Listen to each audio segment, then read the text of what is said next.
Welcome back to Let's Build the Ultimate Theme Park. My name is Tyler, and last episode, we built this beautiful go-kart track on the French Riviera. Now, although I do want to work on this more today, we still got to make some decent progress on the medieval section. So today we're going to go ahead and switch back to the medieval section of the park, and we'll probably switch back and forth until it's done. I don't want to work on it every single episode because we're kind of at the point where it's mostly detailing. I mean, this section of the park has been mostly only detailing. We've only been doing like decorations. We built the car ride, but that took like 5 minutes, and the decorations took about like 5 hours. But the first thing we're going to do is I'm going to start filling up more of the space with some of these cottages. Now, I built most of these cottages, but I'm using a couple more from the game's blueprints since we already did that in the French Riviera too. I just don't really see a reason to build every single little building from scratch. I'm going to be building enough custom buildings because I can only use these ones as mainly decoration. I can't really utilize them since I can't use the interior of them. But I think it works, and I just want to kind of flesh out some of these areas and not make you guys have to wait a million episodes. Anyways, so we're going to start off by decorating the Teapot Ride. So I wanted the back of it to kind of have some of these little cottages because I want to make this village look lively. I want to make it look like a decent amount of people live here, so we have to have a good amount of houses for that to be true. And then the decorations around the Teapot Ride. Since the Teapot Ride is a bit more of a chill, pretty ride, it looks like it belongs in the middle of a garden. I'm going to be surrounding it with flower beds and bushes and lots of just greenery. Now, I put a lot of bushes and flowers and stuff in this episode, but I'll probably go back in the future and switch some of them out with different flowers because they just updated the game again. They released the Vintage DLC pack, and in that DLC pack, they included so many new flowers, and they all look so beautiful, and I'm so excited about it because the types of flowers in this game were a little bit limited for a while, but now with a new DLC pack, I'm gonna start going crazy. I'll probably go back and add new flowers and that type of stuff to the whole entire park, honestly, because I think it's a really great idea. And something else I found out you can do, which I didn't know about, is I can actually import my park into the scenario editor of the game, which allows you to create your own custom scenarios for people to play, but you can import your own parks and change some of the settings. So one of the things I can do is I can import my park in there, and I can change out the types of terrains, because I mentioned this in one of the episodes of Let's Build the Zelda Coaster, but I haven't mentioned this yet in the actual Let's Build the Ultimate Theme Park series. But you're only allowed to have, I believe it's 10 different terrain options in your parks. I think that's just because the game engine is a little bit limited. 10 different terrains is a decent amount. You can do quite a bit with that.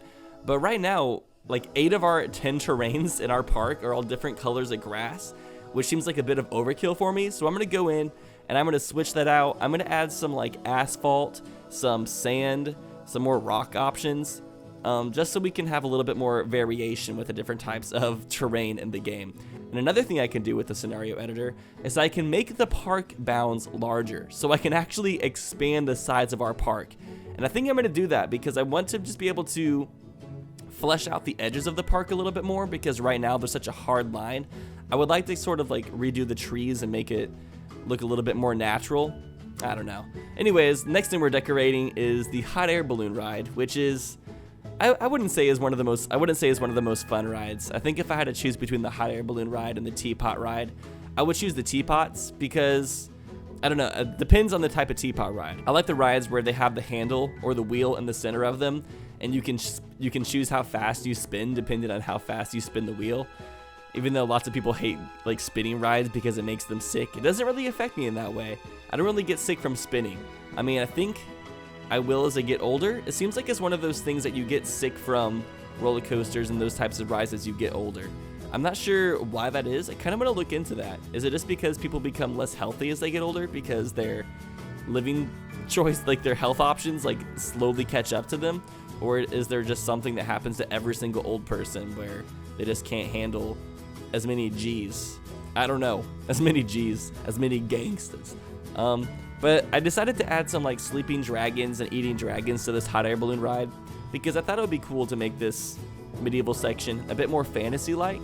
So I added some hay bales, some stables for the dragons to sleep under. Well, just imagine that this is the area where the dragons hang out.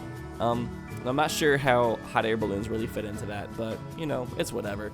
Now, something else I need to do in the near future, which I've kind of been slacking on, is lighting. I haven't really been like doing much lighting for the park, so I'm sure like the medieval section looks awful during the nighttime. But with about maybe 30 minutes of good lighting, we can make the whole entire park look awesome during the nighttime. I mean, just the colored lights. They've also added so many new lights to the game. Like, if you guys are interested in all of the new pieces and scenery elements they add to the parks, I would recommend you watch the channel Geekism. Every single time there's an update or a DLC pack that comes out for this game, Geekism makes a very in-depth description video on all of the new pieces that are added, and I think he does a really good job. He's my main source of new scenery pieces, and just whenever I watch those videos and whenever they add new scenery elements, it just makes my mind just a little bit, I get kind of stressed out in a way. I get anxiety because I'm like, there's so many new things I can do. For example, in the new vintage scenery pack they added a lot of more old school scenery type pieces that you would see in older parks, or things that you would see on piers, like those types of theme parks, like miniature theme parks they have on piers, which I think I might actually make that one of the themed areas for this park. Since we have a huge, gigantic lake, why not make a really huge pier that goes off of it and put some rides on that pier? Maybe like an arcade, maybe some food, bathrooms, because everybody likes to use the bathroom. I don't think anybody's exempt from that list. I don't know. But yeah, I'm thinking about putting a big pier, but we'll see. We'll have to finish the areas we're currently working on. I don't like to work on more than 2 areas of the park at once, and right now the 2 areas we're working on are the medieval section and the Riviera section. But once we finish one of those areas, we'll move on to the next one. So the next thing we're working on is I don't even know what this ride is called, honestly. I think it's called the Gravitron. One of the things about Planet Coaster is all the rides have like some weird obscure name to them. Okay, not every single ride, but a lot of the rides have obscure names to them. For example, I think like the Ferris wheel is named like the Big Wheel. I don't know why they don't use like the traditional names for the rides, especially the roller coasters. They have really weird names for all the roller coasters, and it makes it really hard to classify them. But it's whatever. It's their own game. It's their choice. But I'm making this Gravitron. I think it's called the Gravitron. I'm going to call it that, and if it's not called that, then oh well. But I'm just going to kind of extend the spooky area from the car ride outwards for the Gravitron as well. I'm not going to have a spooky themed section for the park, so I'm just going to make this like the little spooky forest, and I'm still using some spooky elements in the park, like the Shadow Temple section of the Legend of Zelda ride.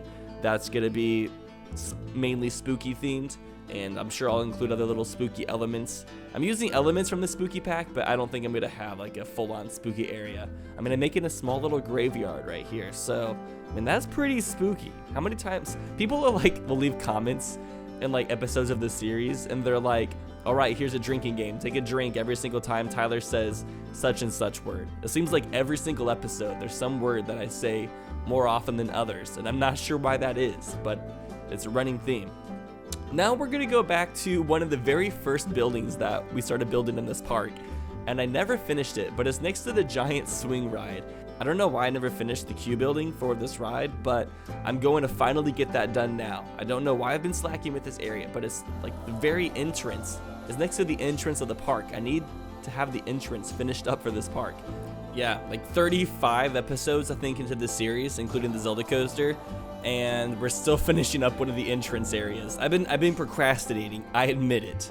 So also on theme park news, I went to Disneyland a couple weeks ago, and the whole entire time I was there, I was like, all right, what inspiration can I take from this park to add on to my theme park series? It completely like ruined the experience. It didn't actually ruin the experience. It actually made it better, I think.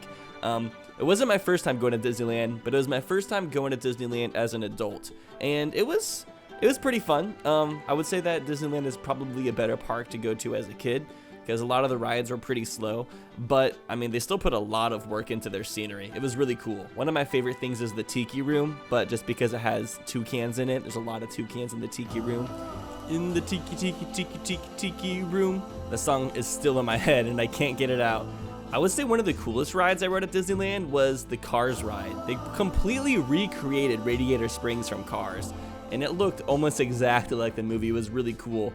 And they have a ride where you like race around the like canyon area that Lightning McQueen races around in the movie, and there's lots of car animatronics, and they all looked so lifelike. It almost seemed real. It was so cool. I just can't wait to see the future of theme parks, just because they keep on getting better and better as technology gets better. And I'm just like 20 more years from now, I can't even imagine what theme parks are going to be like. And when you compare rides that were made 10 years ago to the rides today, I mean, it's completely night and day. It's insane. But anyways, we're already at the end of this episode. I'm sorry it was so short. The next episode will be longer, but we got quite a bit done. Anyways, if you enjoyed this video, please give it a thumbs up, and I will see you all in the next one.